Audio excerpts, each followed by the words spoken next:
আমি তোমাদের মধ্যে থাকব এবং তোমরা আমার মধ্যে থাকবে। যিশু কি আমাদের এটাই বলেননি? আসুন একসাথে ঈশ্বরের শিক্ষা পরীক্ষা করে যিশুর বাক্যের সত্য অর্থ খুঁজে দেখি।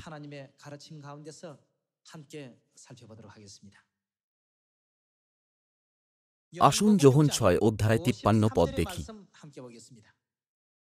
যিশু তাহাদিগকে কহিলেন, সত্য সত্য আমি তোমাদিগকে বলিতেছি, তোমরা যদি মনুষ্যপুত্রের মাংস ভোজন ও তাহার রক্ত পান না করো, তোমাদিগেতে জীবন নাই। যে আমার মাংস ভোজন ও আমার রক্ত পান করে, সে অনন্ত জীবন পাইয়াছে, এবং আমি তাহাকে শেষ দিনে উঠাইব। কারণ আমার মাংস প্রকৃত ভক্ষ্য এবং আমার রক্ত প্রকৃত পানীয়। যে আমার মাংস ভোজন ও আমার রক্ত পান করে, সে আমাতে থাকে। অন্য কথায়, তারা যিশুর মধ্যে থাকে এবং আমি তাহাতে থাকি। যিশু তাদের মধ্যে থাকেন যারা তাঁর মাংস ভোজন ও তাঁর রক্ত পান করে। যেমন জীবন্ত পিতা আমাকে প্রেরণ করিয়াছেন এবং পিতা হেতু আমি জীবিত আছি, সেইরূপ যে কেহ আমাকে ভোজন করে, সেও আমার হেতু জীবিত থাকিবে। কেন যিশু বলেছিলেন যে যখন আমরা যিশুর মাংস ভোজন ও তাঁর রক্ত পান করব, তিনি আমাদের মধ্যে বাস করবেন? আমাদের মনোযোগ দিয়ে এর কারণ চিন্তা করা উচিত। যখন যিশু খ্রিস্ট আমাদের মধ্যে থাকেন, তখন আমাদের সাথে দেখা হওয়া সকলকে কি দিতে পারি? আমরা তাদের সাথে কি ভাগ করতে পারি? আমরা খ্রিস্টকে অন্যদের সাথে ভাগ করতে পারি। আমার কোনো ঘৃণা নেই, আমার ভিতরে কোনো ঝগড়া নেই।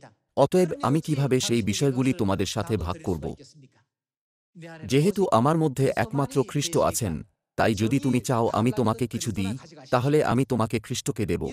এইভাবে আমাদের সেই হৃদয় থাকা উচিত যা অন্যদের সাথে খ্রিস্টকে ভাগ করতে পারে। সেই জন্যই যিশু বলেছিলেন, যে আমার মাংস ভোজন ও আমার রক্ত পান করে, সে অনন্ত জীবন পেয়েছে। এবং তিনি আর কি বলেছিলেন? যিশু আমাদের শিক্ষা দিয়েছিলেন যে তিনি এরকম লোকেদের শেষ দিনে উদ্ধার করবেন এবং উঠাবেন। তিনি আমাদের মূল্যবান শিক্ষাও দিয়েছেন যে এরকম লোকেরা তাঁর মধ্যে থাকবে এবং তিনি তাদের মধ্যে থাকবেন। তাহলে আসুন আজ আমাদের জীবন পরীক্ষা করে দেখি। আমরা কি আমাদের হৃদয়ে ঘৃণা, রাগ, ঈর্ষা বা ঝগড়া তৈরি করছি? বা আমরা কি আমাদের মধ্যে খ্রিস্টের সদ্গুণ এবং তাঁর ভালো স্বভাব গড়ে তুলছি? আমরা শুধুমাত্র সেটাই ভাগ করতে পারি যা আমাদের মধ্যে আছে। এইভাবে যাদের অনেক প্রেম আছে তারা যেখানেই যান তারা সব সময় প্রেম দেন। অন্যদিকে যে লোকেরা অনেক ঘৃণা করে বা ঝগড়া করে, তারা যার সাথেই দেখা করে তার সাথে ঝগড়া করে, তাই তাদের পরিণাম খারাপ হয়।